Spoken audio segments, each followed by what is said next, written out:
Guys, क्या आपने कभी गौर किया है कि जब आप नॉर्मल पानी से बर्फ जमाते हैं तो वो व्हाइट क्लाउडी कलर की होती है, लेकिन जब आप गर्म पानी से बर्फ जमाते हैं तो वो ट्रांसपेरेंट होती है। पर सवाल ये है कि ऐसा होता क्यों है। चलिए मैं आपको बताता हूं। देखिए, नॉर्मल पानी में ऑक्सीजन और नाइट्रोजन जैसी गैसेस ट्रैप्ड होती हैं और ये गैसेस बर्फ के बनने पर बाहर निकलने की कोशिश करती हैं, लेकिन कुछ गैसेस बर्फ में ही फंसी रह जाती हैं, जिसकी वजह से आपको व्हाइट क्लाउडी कलर दिखाई देता है। लेकिन जब आप पानी को पहले से ही गर्म कर देते हैं तो ये गैसेस पहले से ही बाहर निकल जाती है और उसके बाद जब बर्फ बनती है तो वो ट्रांसपेरेंट होती है। गाइस, क्या आपको इसके पहले तक ये साइंटिफिक फैक्ट पता था? और अगर ये घटना है सन 2009 की, जब अमेरिका के रहने वाले बिली ओवेंस के सिर के साइड में काफी ज्यादा दर्द होता था और उनकी नाक की नली ने काम करना बंद कर दिया था। अपनी पत्नी के कहने पर उन्होंने डॉक्टर से चेकिंग करवाई तो वो ये सुन के हैरान रह गए कि उन्हें नाक का कैंसर है। डॉक्टर्स ने कहा कि इनको ऑपरेशन करना पड़ेगा, लेकिन ऑपरेशन के बाद भी 10% ही बचने के चांसेस हैं, क्योंकि कैंसर चेहरे में काफी ज्यादा फैल चुका है।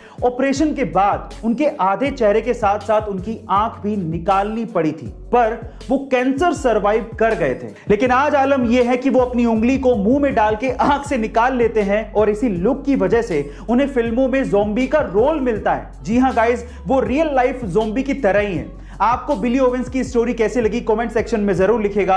और एक बार एक लड़का बाइक पे बहुत सारे अंडे रख के लेके जा रहा होता है, लेकिन अचानक से उसकी बाइक फिसल जाती है और उसके सारे के सारे अंडे फूट जाते हैं।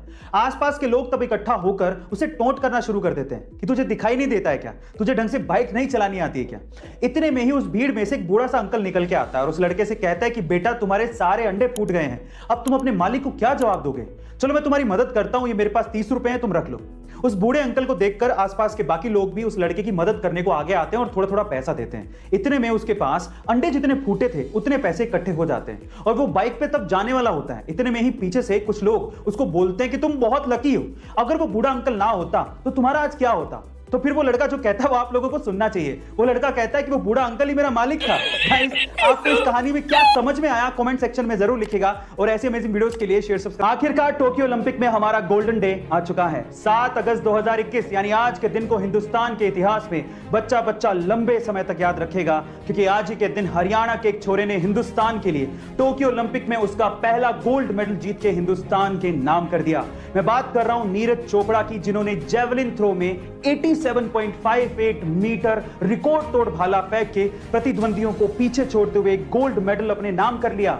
मैंने खुद ने पहली बार इंडिया इंग्लैंड के टेस्ट मैच को छोड़कर जेवलिन थ्रो का यह मैच देखा और जीतने के बाद मुझे खुद को इतना ज्यादा गर्व फील हुआ कि मुझे ऐसा महसूस होने लगा कि हम हर हिंदुस्तानियों को क्रिकेट के अलावा बाकी गेम्स को भी देखना चाहिए और इनको सराहना चाहिए, ताकि आने वाले भविष्य में नीरज चोपड़ा जैसे और भी खिलाड़ी भारत का नाम रोशन कर सके। नीरज चोपड़ा की सक्सेस के लिए आज कमेंट करके उन्हें बधाइयां जरूर दीजिएगा। जय हिंद, जय भारत।